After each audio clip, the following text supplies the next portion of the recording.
Is liberty dying where you live? Escape to Keene at freekeene.com. Ian Freeman, Hampshire Liberty Alliance.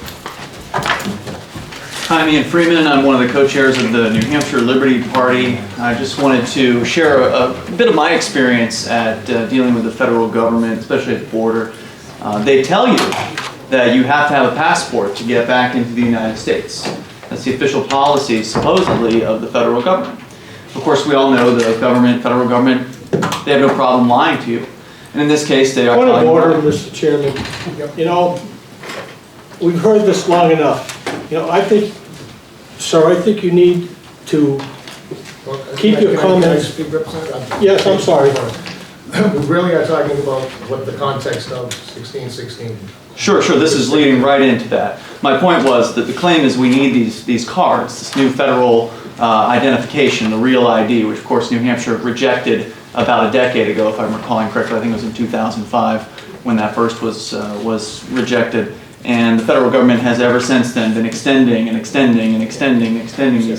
deadlines. And you know, my point being here that they are more than happy to tell people lies. And it's not true that you need this stuff to get back into the United States. I've put it to the test myself. All you need is just a plain old driver's license. They're going to lecture you. They're going to hold you there and tell you what's for. But ultimately, as the speaker from the DMV just pointed out, or the Department of Safety just pointed out, they will put you through some sort of enhanced screening if you don't have these cards. But people of New Hampshire don't need to jump through these hoops. You folks don't need to jump through the federal government's hoops. And if you jump through the federal government's hoops, they're just going to put more hoops up in the future for you to jump through. And so please, let's stay as independent from them as we possibly can and reject this bill. Thank you. Thank you. Any questions, Mr. Freeman? Thank you very much.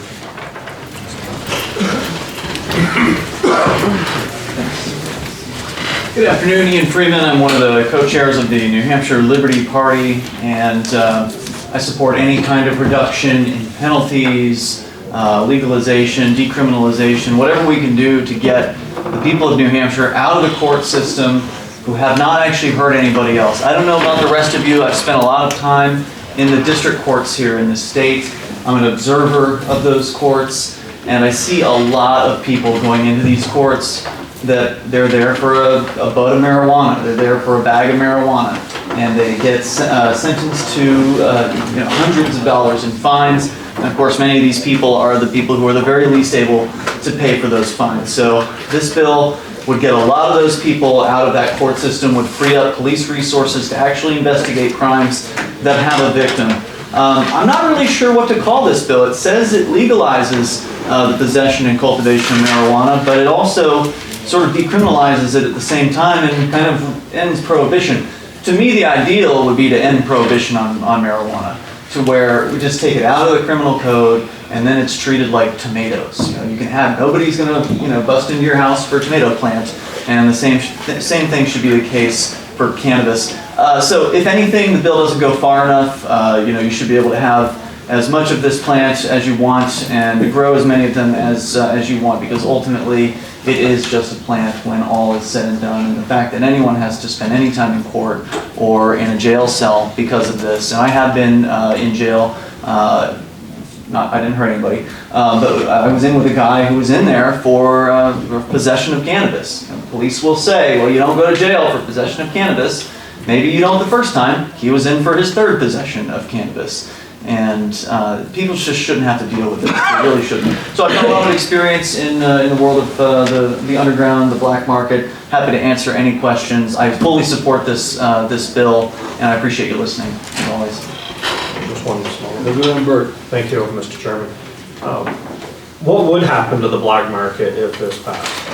Well, that's a good question. Ultimately, the growing option, I think, would take some demand out of the black market. Because obviously, this doesn't legalize the sale, as I understand it, of cannabis, meaning that you can have up to 2 ounces, but somehow you have to get the 2 ounces. And if you aren't of a green thumb kind of variety, you're probably going to have to purchase it. So people will continue to buy from the black market if they're not growing their own. But for everyone who does decide to grow their own, Many of the medical patients, for instance, would love to be able to cultivate their own plants rather than have to get up and drive 40 miles or whatever to a distribution facility. So I think that would reduce some of the demand on the black market. And ultimately, if you really want to neuter the black market, you just simply end prohibition on it.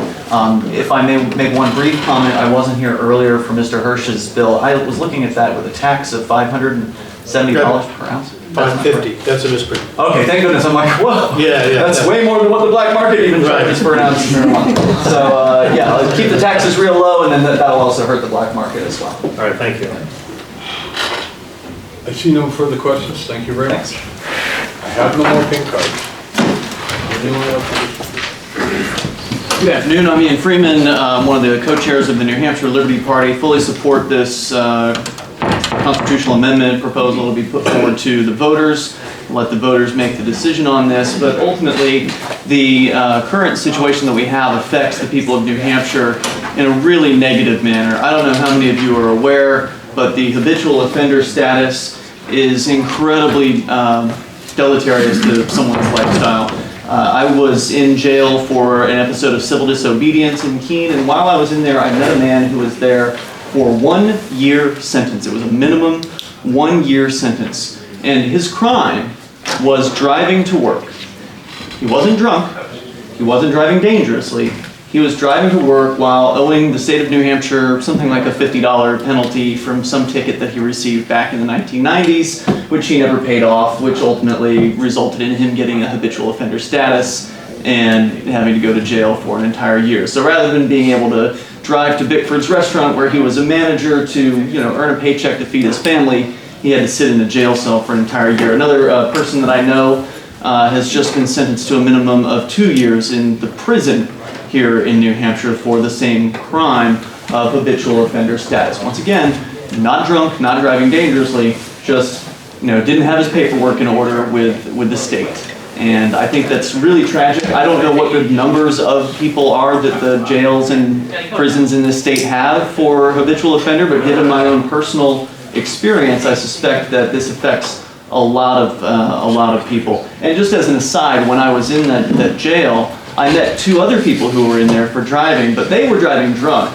The drunk drivers got 3 and 21 days, respectively, while the guy who was in there for habitual offender without actually putting anyone in danger was there for a year. So that seems kind of backwards to me. So I think giving people the right to travel will help end a lot of these problems, because then it's their right to be on those roads and they don't have to ask permission if it's a right. Because remember, the difference between a privilege and a right is that a privilege you have to ask permission for from someone else. That's all I have to say. Thank you. Thank you.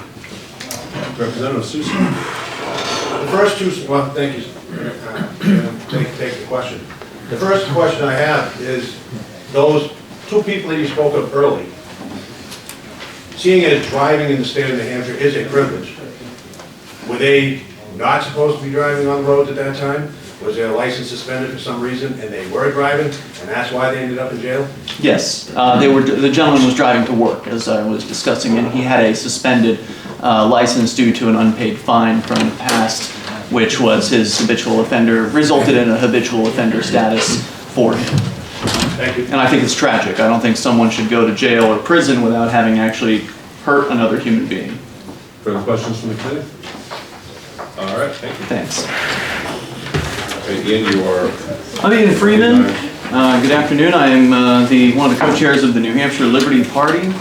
And I support both 1301 and 1476. I think that young people being able to work helps with their maturity level. If all they're allowed to do legally is to go out and play with their friends, they're more likely to get in trouble. For me, being able to work at a young age in my parents' shop was a very helpful thing to be able to do, and it made me want to go out and get a job when I was legally able to do so, which at the time when I was in Florida was age 16.